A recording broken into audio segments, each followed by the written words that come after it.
1,00,000 మంది శివభక్తులతో కలిసి మహారుద్రాక్ష పూజలో పాల్గొనండి. వెంటనే కాల్ చేసి మీ పేరును నమోదు చేసుకోండి.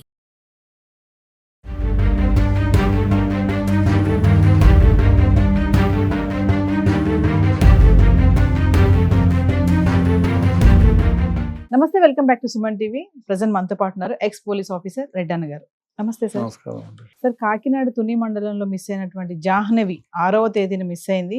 ఇప్పటికీ 15 రోజులు అవుతుంది.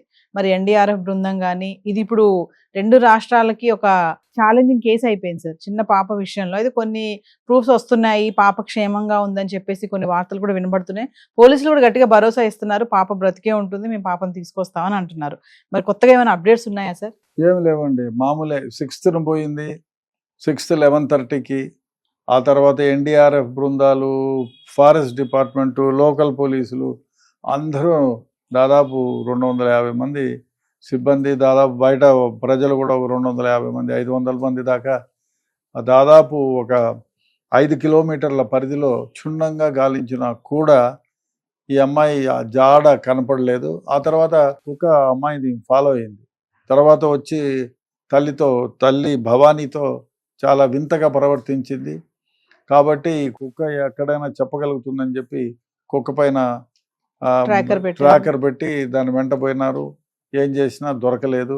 అదేవిధంగా అమ్మాయి ఆనవాళ్ళు, అమ్మాయి వేసుకున్న గౌను, జడ్డి, చెప్పులు అవి ఏమైనా దొరుకుతాయని చాలా ప్రయత్నం చేసినారు. ఏం చేసినా ఎక్కడా దొరకలేదు. చాలామంది ఏమంటారు, ఏదైనా క్రూర జంతువు తినే ఉంటుంది అని. క్రూర జంతువులు ఏముంటాయి, పుల్లులైతే వచ్చే పరిస్థితి లేదు. ఇంకా నక్కలే రావాలి. నక్కలైతే బట్టలు ఇప్పి శుభ్రంగా పక్కకు పెట్టి తినే పరిస్థితి ఉండదు, చీల్చేస్తాయి అవి. సో అటువంటి ఏమన్నా జరిగితే డెఫినెట్గా ఆ క్లూస్ అయితే వస్తాయి. అదేవిధంగా ఇంకోటి ఏమిటంటే, క్లూస్ టీమ్ వీళ్ళు స్నీఫర్ డాగ్స్ని ఉపయోగించారు, అయినా కూడా క్లూస్ లేవు. స్నీఫర్ డాగ్స్లో ఒకవేళ ఎక్కడైనా ఈ క్రూర జంతువులు అమ్మాయిని అటాక్ చేసి తిని ఉంటే, చంపేసి తిని ఉంటే, ఏదో ఆనవాళ్ళు బట్టలో ఏదో ఒకటి అమ్మాయికి సంబంధించిన బొమ్మలో ఏదో ఒకటి దొరికే, అమ్మాయి చేతిలో బొమ్మ ఏదో ఉందన్నారు, అదో లేకపోతే ఏదో ఒకటి దొరికేది కదా, అవేమీ దొరకలేదు. సో ఇంకొకటి ఏమంటే, జీడి పిక్కలు ఏరుకునే వాళ్ళు, సంచార జాతుల వాళ్ళు అక్కడ వస్తుంటారు జీడి పిక్కలు ఏరుకోను. సో వాళ్ళకి అమ్మాయి ఒంటరిగా కనపడింది కాబట్టి ఎత్తుకొని సంచిలో వేసుకొని వెళ్ళిపోయి ఉంటారు. అందువల్లనే సీసీ ఫుటేజ్లో ఎక్కడా దొరకటం లేదు. మేము పోలీసులు అయితే ఎట్లయినా వెతికి ఎక్కడున్నా ఈ అమ్మాయిని తీసుకొస్తాము అనే భరోసా అయితే ఇస్తున్నారు. బట్ ఏం జరిగిందనేది బహుశా చాలా పెద్ద మిస్టరీ. అమ్మాయి ఇంటి నుంచి తప్పిపోయిన 20-25 నిమిషాల్లోనే మిస్ అయిపోయింది అక్కడ నుంచి. ఇప్పుడు క్రూర జంతువు ఏమన్నా ఉంటే అంత తొందరగా తినేస్తుందా? కొండ చిలువలు ఒక 25 కేజీలు 20 కేజీలు ఉన్న మనిషిని తినాలంటే ఎంత పెద్ద కొండ చిలువ ఉండాలా?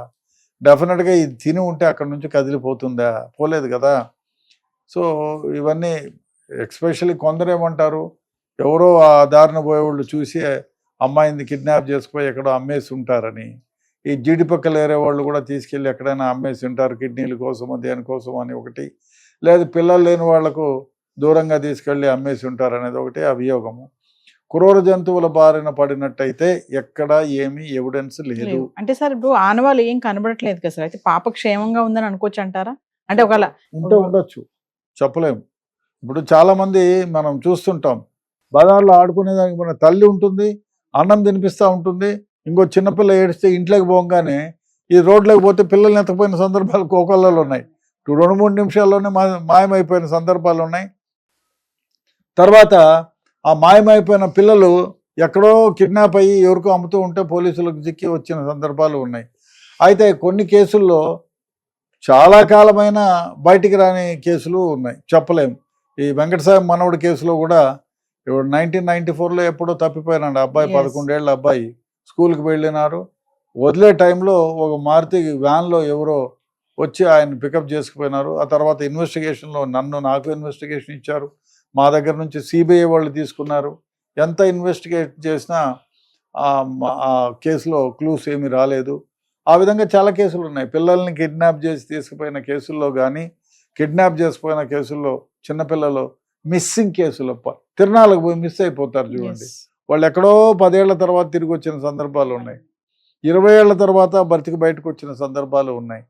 కాబట్టి ఇప్పుడు ఈ మిస్ అయిన కేసులో ఎవరైనా కిడ్నాప్ చేసినారా, లేదు ఆ అమ్మాయి ఎక్కడన్నా బొరేలు కొండ బొరేల్లో కానీ లేకపోతే బోర్ ఏదన్నా వేసి ఉంటే, బోర్ వేసి ఉంటే ఓనర్ వేసి ఉండాలి. ఎందుకంటే 50 ఎకరాల్లో ఆయన ఎక్కడెక్కడ బోర్లు వేసి ఉండేది వాచ్మెన్గా అతనికి తెలుసు, తండ్రికి తెలుసు.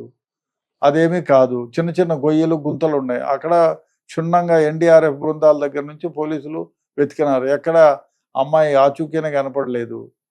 సో డెఫినెట్గా ఎవరన్నా కిడ్నాప్ చేసి ఉంటారనేటువంటిదే భావన.